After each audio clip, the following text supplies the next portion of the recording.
नमस्कार। आज हम वैदिक ज्योतिष की गहराइयों में उतरकर ये जानने की कोशिश करेंगे कि साल 2026 मकर राशि वालों के लिए क्या कुछ खास लेकर आ रहा है।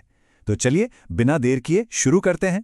तो सबसे पहला और सबसे बड़ा सवाल कि मकर राशि के लिए 2026 आखिर कैसा रहेगा। देखिए, ज्योतिषीय गणनाओं के हिसाब से ये साल मिले जुले नतीजे लेकर आएगा। मतलब कुछ अच्छा होगा तो कहीं थोड़ी सावधानी भी बरतनी होगी। ग्रहों की चाल आपकी मेहनत और आपके फैसलों को एक नई दिशा देने वाली है। तो सबसे पहले नजर डालते हैं करियर और आर्थिक जीवन पर। ये एक ऐसा साल होने वाला है जहां मेहनत तो करनी ही होगी, साथ ही पैसों के मामले में अनुशासन भी दिखाना पड़ेगा। जो लोग नौकरी में हैं, उनके लिए अच्छी खबर है। शनिदेव पूरे साल तीसरे भाव में रहेंगे और ये उन लोगों को शानदार परिणाम देते हैं जो मेहनती हैं और सब्र रखते हैं। अनुभवी लोगों की सलाह मानकर चलना बहुत फायदेमंद रहेगा। और हाँ, एक खास समय है 2 जून से 31 अक्टूबर। इस दौरान प्रमोशन के बहुत मजबूत योग बन रहे हैं। अच्छा, अब बात करते हैं बिजनेस की। अगर कोई बिजनेस में है तो उनके लिए भी 2 जून से 31 अक्टूबर का समय किसी नई पार्टनरशिप या कोई नया काम शुरू करने के लिए एकदम परफेक्ट है। लेकिन हाँ, एक सलाह भी है, इस साल बड़े फाइनेंशियल रिस्क लेने से बचना ही बेहतर होगा। पैसों को लेकर ना इस साल एक बड़ी ही दिलचस्प स्थिति बन रही है। आमदनी के लिहाज से तो साल अच्छा है, मतलब पैसा आता रहेगा, लेकिन बचत करना एक चुनौती हो सकता है। जानते हैं क्यों? क्योंकि राहु की स्थिति के कारण कुछ ऐसे खर्चे अचानक सामने आ सकते हैं जिनकी उम्मीद ही नहीं थी। तो करियर और पैसों के बाद अब रुख करते हैं पर्सनल लाइफ की तरफ। यहां पर रिश्तों में ईमानदारी और सच्चाई ही सब कुछ तय करने वाली है। प्रेम जीवन के लिए ना एक बहुत ही गहरी बात कही गई है कि शनि देव सच्ची और अच्छी चीजों को नुकसान नहीं पहुंचाते हैं। इसका मतलब बहुत सीधा और साफ है। अगर किसी रिश्ते में सच्चाई और ईमानदारी है तो शनि देव उसे और भी मजबूत बना देंगे। लेकिन जो रिश्ते सिर्फ दिखावे के हैं, उनमें दिक्कतें आ सकती हैं।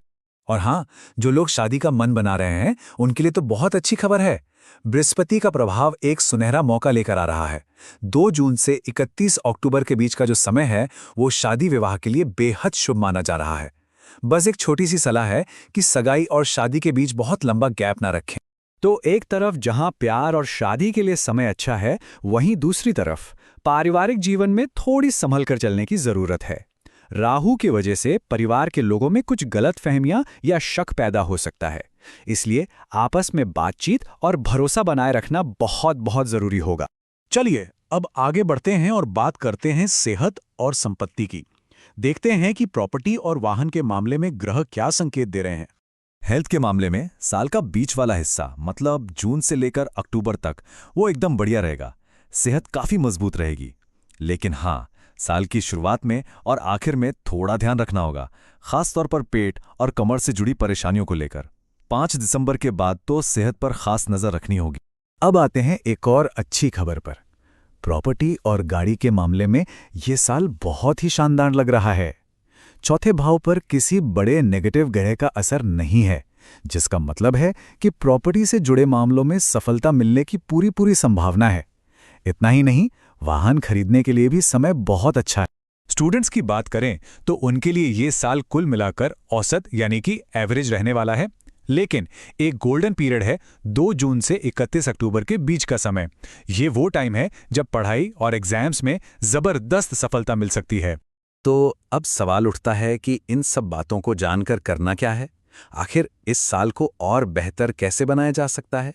तो चलिए अब कुछ उपायों और इस पूरे विश्लेषण के सार पर बात करते हैं। तो चलिए कुछ आसान से उपाय जान लेते हैं जो इस साल को और बेहतर बनाने में मदद कर सकते हैं। पहला, अपनी माँ या माँ जैसी किसी भी स्त्री की सेवा करें। दूसरा, हर गुरुवार को मंदिर में चने की दाल का दान करें। तीसरा, नियमित रूप से भगवान गणेश की पूजा करें। और हाँ, जो लोग रत्न शास्त्र में विश्वास रखते हैं, उनके लिए कम से कम 5 कैरेट का नीलम पहनना शुभ बताया गया है। तो कुल मिलाकर देखें तो मकर राशि के लिए 2026 कैसा है? ये साल है मेहनत का, जिसका फल जरूर मिलेगा। पैसों के मामले में अनुशासन रखना ही होगा, कोई दूसरा रास्ता नहीं है। सच्चे रिश्ते और भी गहरे होंगे और सेहत का कुछ खास महीनों में ध्यान रखना होगा।